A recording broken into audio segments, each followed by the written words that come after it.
हरे कृष्ण। स्वागत है आप सबका हमारे चैनल ओम नीलकंठ नमो पर। कैसे हैं आप सब? हम प्रार्थना करते हैं कि आप सब ठीक रहें और स्वस्थ रहें। आज हम आपको अश्विन माह के कृष्ण पक्ष की इंदिरा एकादशी की कथा सुनाएंगे। एक बार धर्मराज युधिष्ठिर कृष्ण भगवान से कहने लगे कि हे भगवान, अश्विन कृष्ण एकादशी का क्या नाम है, इसकी विधि तथा फल क्या है, सो कृपया करके कहिए। भगवान श्री कृष्ण कहने लगे कि इस एकादशी का नाम इंदिरा एकादशी है। यह एकादशी पापों को नष्ट करने वाली तथा पितरों को अधोगति से मुक्ति देने वाली होती है।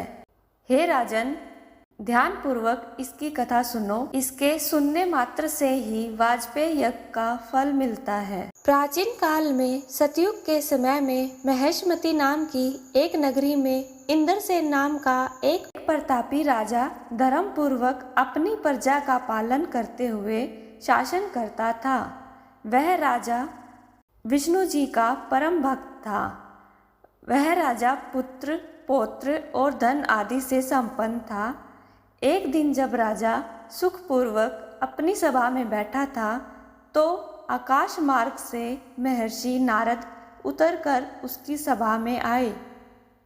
राजा उन्हें देखते ही हाथ जोड़कर खड़ा हो गया और विधि पूर्वक आसन और उनका आदर सत्कार किया। सुख से बैठकर मुनि ने राजा से पूछा कि हे राजन, आपके सातों अंग कुशल पूर्वक तो हैं?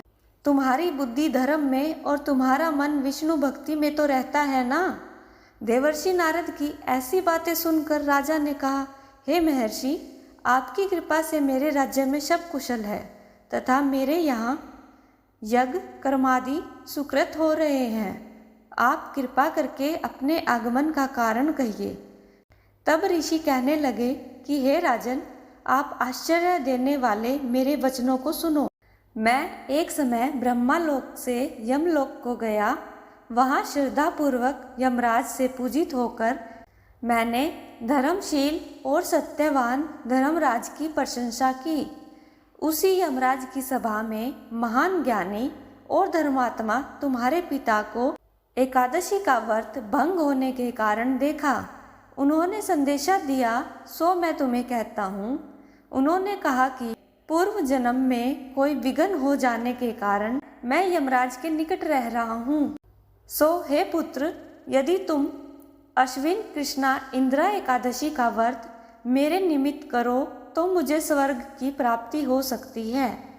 इतना सुनकर राजा कहने लगा कि हे महर्षि, आप इस व्रत की विधि मुझसे कहिए।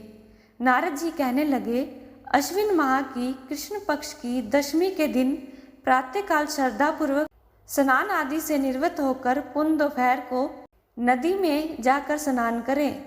फिर श्रद्धापूर्वक पितरों का श्राद्ध करें और एक बार भोजन करें।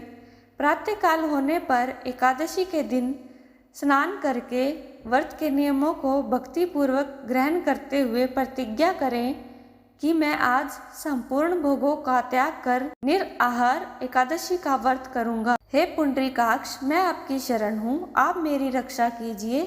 इस प्रकार नियम पूर्वक शालिग्राम की मूर्ति के आगे विधि पूर्वक श्राद्ध करके योग्य ब्राह्मणों को फलाहार का भोजन कराएं और दक्षिणा दें।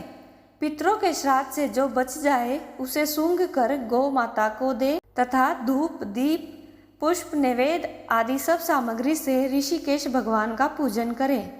रात में जागरण करें। इसके पश्चात द्वादशी के दिन प्रातःकाल होने पर भगवान का पूजन करके वह ब्राह्मणों को भोजन कराएं। भाई बंधुओं, स्त्री और पुत्र सहित आप भी मौन होकर भोजन करें। नारद जी कहने लगे कि हे राजन, इस विधि से यदि तुम आलस्य रहित होकर एकादशी का व्रत करोगे तो तुम्हारे पिता अवश्य ही स्वर्ग लोक को जाएंगे। इतना कहकर नारद जी अंतर्ध्यान हो गए। नारद जी के कथानुसार राजा ने अपने बांधवों और परिवार सहित व्रत किया। उनके विधि पूर्वक व्रत करने से आकाश से पुष्प वर्षा हुई और उस राजा का पिता गरुड़ पर चढ़कर विष्णु लोक को गया। राजा इंद्रसेन भी एकादशी के व्रत के प्रभाव से निष्कंटक राज्य करके अंत में अपने पुत्र को सिंहासन पर बैठाकर स्वर्गलोक को गया। हे युधिष्ठिर, यह इंदिरा एकादशी के व्रत का माहात्म्य मैंने तुमसे कहा। इसके पढ़ने और सुनने से मनुष्य सब पापों से छूट जाते हैं और सब प्रकार के भोगों को भोग कर बैकुंठ को जाते हैं।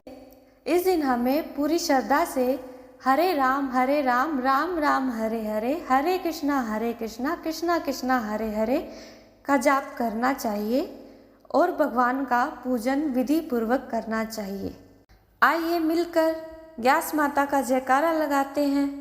एकादशी माता की जय, विष्णु भगवान की जय।